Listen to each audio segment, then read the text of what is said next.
శ్రీమన్నారాయణ. మహాగణపతే నమః. గురుభ్యో నమః. మాతృదేవో భవ, పితృదేవో భవ, ఆచార్య దేవో భవ, అతిథి దేవో భవ. Hello, happy Dhanvantari. ఈరోజు ధన త్రయోదశి, చాలా ముఖ్యమైన రోజు. ఎందుకో తెలుసా? ఇది ఆరోగ్యానికి గురించి. ఆయుర్వేదంలో ఆరోగ్యానికి మూల పురుషుడు ధన్వంతరి భగవంతుడు. ఆయన బాలసముద్రం చిలికేటప్పుడు శ్రీమన్నారాయణ స్వరూపంగా అమృత భాండాన్ని చేతిలో పట్టుకుని అవతరిస్తాడు. ఆయనకి ఈరోజు మనం దీపం వెలిగించుకుంటూ చక్కగా ఆరోగ్యాన్ని ప్రసాదించు స్వామి అని మనం వేడుకోవాలి. అంతేకాని బంగారం కొనండి, డబ్బులున్న వాళ్ళు దేని సరదాగా కొనుక్కోవద్దు అని చెప్పలేదు. కానీ బంగారం ధనత్రయోదశి బంగారం కొనుక్కోకపోతే ఏదో అయిపోతుందనో, ఇంకో వస్తువులు కొనుక్కోకపోతే ఈరోజే కొనాలి, అప్పు చేసైనా కొనాలి, అలాంటిది ఏమీ లేదు. అతి ముఖ్యమైనది ఆరోగ్యానికి ధన్వంతరి పూజ చెయ్యాలి, ఇది ఖచ్చితం. ఇంకొకటి, దీపం వెలిగించు అనగానే 2 వత్తుల 3 వత్తుల 4 వత్తుల ఉత్తరం పెట్టాలా, దక్షిణం పెట్టాలా, ఏం చేయాలి, ఎలా చేయాలి భయపడద్దు. మీరు ఎలా పెట్టినా నూనె వత్తి వేయాలి. అది వేసి ఎలా ఎన్ని వత్తులు ఎటు సైడ్ పెట్టినా జ్యోతి వెలిగేది పైకి. అబ్జర్వ్ చేయండి ఒక్కసారి, జ్యోతి ఎప్పుడు పైకి వెలుగుతుంది. అంతేకాని మీరు ఎన్ని వత్తులు వేశారు, ఏం వేశారో ఎటు సైడు వెలగదు, ఉత్తరం దక్షిణం ఏం వెలగదు, పైకి వెలుగుతుంది. కానీ ఈ ధనత్రయోదశి రోజు ఇంకొక పని చేస్తారు, పెద్దవాళ్ళు చెప్తారు, నాకు తెలియదు, పెద్దవాళ్ళు చెప్పింది నేను మీకు చెప్తున్నాను. దక్షిణ దిక్కు యమదీపం అని పెడతారు.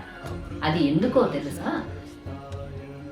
యముడికి నమస్కరించుకుంటూ దక్షిణ దిక్కును, స్వామి మాకు అపమృత్యు భయం పోవాలి, పూర్ణాయుషుగా ఉండాలి, ఈ యాక్సిడెంట్లు ఇవన్నీ జరగకుండా అందరూ ఆరోగ్యంగా ఆయుష్గా ఉండాలి అని వేడుకోవాలి. అంతేకాని యమ అనంగానే భయపడద్దు. ప్రతి దానికి ఒక భయం ఒకటి వచ్చేస్తుంది. అమ్మో ఏమి అని. ఆయనకు కూడా చెల్లెళ్ళు, అక్కలు, కుటుంబం అందరూ ఉన్నారు. ఆయనకు కూడా తెలుసా, ఆయనకు కూడా అందరూ ఉన్నారు. ఆయన ధర్మస్వరూపుడు, ఆయనే మహావిష్ణు, ఆయనే ధర్మస్వరూపుడు.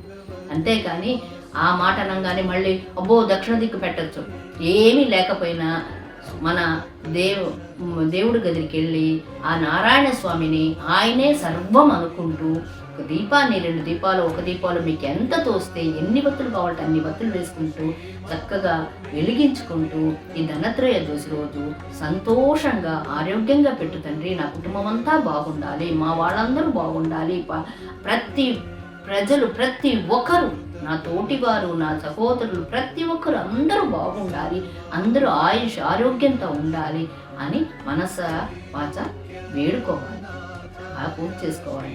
ఇంకా రేపు చతుర్దశి వస్తుంది, తలంటు స్నానాలు, పిండి వంటలు, కొత్త బట్టలు, ఇంకా చాలా ఉన్నాయి.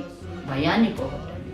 మనము అమావాస్య రోజు, దీపావళి రోజు మహాలక్ష్మిని ఆహ్వానిస్తాము. మహాలక్ష్మి రావాలంటే అష్టలక్ష్మితో రావాలి మన ఇంటికి. అలాంటి రావాలంటే ముందు ధైర్యలక్ష్మి తెచ్చుకోవాలి, ధైర్యాన్ని పెట్టుకోండి, ధైర్యంగా ఉండండి. ఆ ధైర్యంగా ముందుకు వెళ్తూ ధైర్యలక్ష్మి ఉంటే మిగతా అన్ని లక్ష్మీలు మనతో ఉంటుందండి, అదైతే గ్యారంటీ చెప్తాను.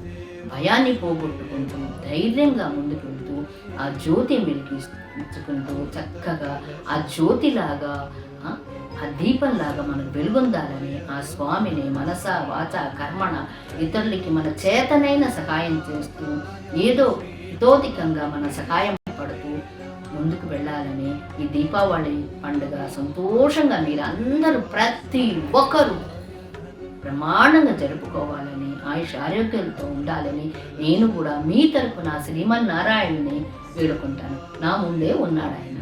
ఉంటాను. ఈ మీనా, మీ మీనా మెసేజ్ ద్వారా తెలుపుతాను. Thank you.